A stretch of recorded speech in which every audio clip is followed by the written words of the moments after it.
Do you think I've noticed that just when you find God, you feel like you know yourself better. Do you feel like do you feel like that? Do you feel like you know yourself better now that you? Yeah, I had no idea who I was previous. I mean, I was just living for more achievement, more goals, more animal instinct, pleasure seeking, selfish, self centered, dishonest, completely inconsiderate of other people. If I was a nice guy, it was for an end. I had no charity in my life. If it was for him to be nice, it's to an end. So he's only being nice so he can fulfill himself or to get something out of it. That's why I tell you. That's called manipulation 101. If there was no, I was a tolerant man. These things aren't Christian. Tolerance is a strictly Jewish thing. Full-blown acceptance is a Christian thing. And what I don't know what he means when he say tolerance. Does he mean he was tolerance of like everything? He was a people pleaser. If you're a people pleaser, you're not. That's not.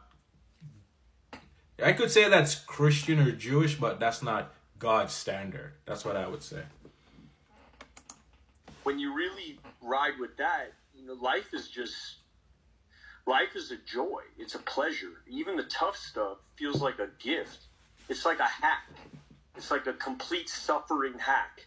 So once you've gotten the hack, once you feel fully embraced by God, there is no suffering. I mean, even the suffering feels like a gift. That's true. That's not in a masochistic sense. That is but, true. But in a purposeful sense. So I was blessed in the way that I entered the faith. But truly, you have no problem. You have no suffering. The only reason you think that it is that is because you've identified with those spirits that tells you that it is a problem, that it is suffering. God gives you no problem, no suffering. He doesn't. The way I was seduced into my love affair with Christ, it was a full-blown seduction, front to back, and I'm still in it. I guess my message to a non-believer would be, I wish you profound, extended pain, the kind of pain that destroys all your plans, that allows you to open up to an incredible life full of joy and harmony and happiness and purpose and connection, unlike anything I've ever experienced before. That your suffering is meaningful. It's actually a gift. That this is interesting what he's saying here, because you as the viewer watching this right now, I bet you have made plans in your life. You've made, forget about practical plans. If you need to take a vacation, of course you have to book the thing, plan out, whatever. But other plans that I'm talking about is like, oh, where you want to be in 5 years. Oh, what you're going to do tomorrow. Oh, what car you want to buy. Oh, all these things that you're planned. Listen, they're not from God. They're definitely from the devil. The devil will give you what you want too. Don't get me wrong. But they're not from God. Because you're going to see you plan them and they will never, ever come out the way you planned it. It's a setup. But sometimes the devil is generous to keep you hooked with him. He will give you what you want.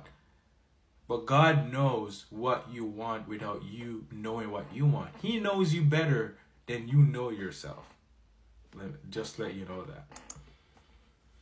This kind of pain draws you away from worldly clamors and brings you closer to God.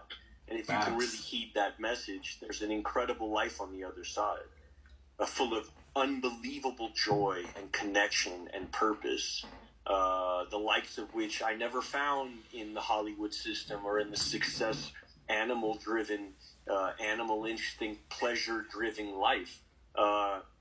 It's a bit like forgiveness. You don't feel forgiveness and then forgive a person.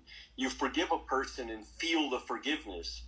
Suffering's a bit like that. It's, when you're in it and you have a really micro view of what's going on, there's no way you can enjoy it.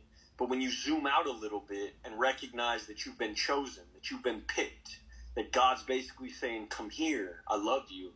Once you can really like get down with that idea and fully adapt to that idea, it really removes suffering, which really is, I think, the point of Christianity. The point of Christianity is to be loved and to trust a power greater than you that can handle all of your problems. The message of the movie is that God loves you and he's cheating in your favor.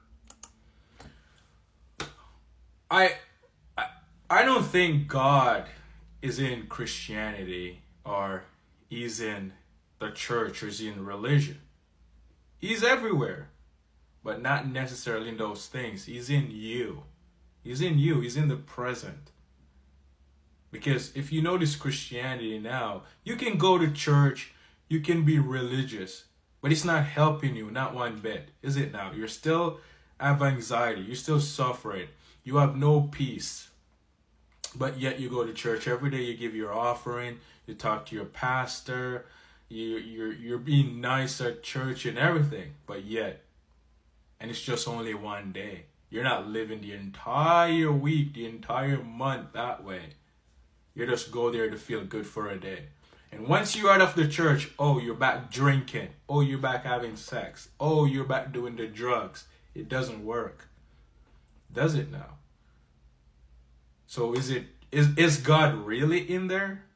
Or is it just a facade to cover up one day of your life so you can feel good about yourself, but yet you're back where you started? Let me know what you think in the comment section.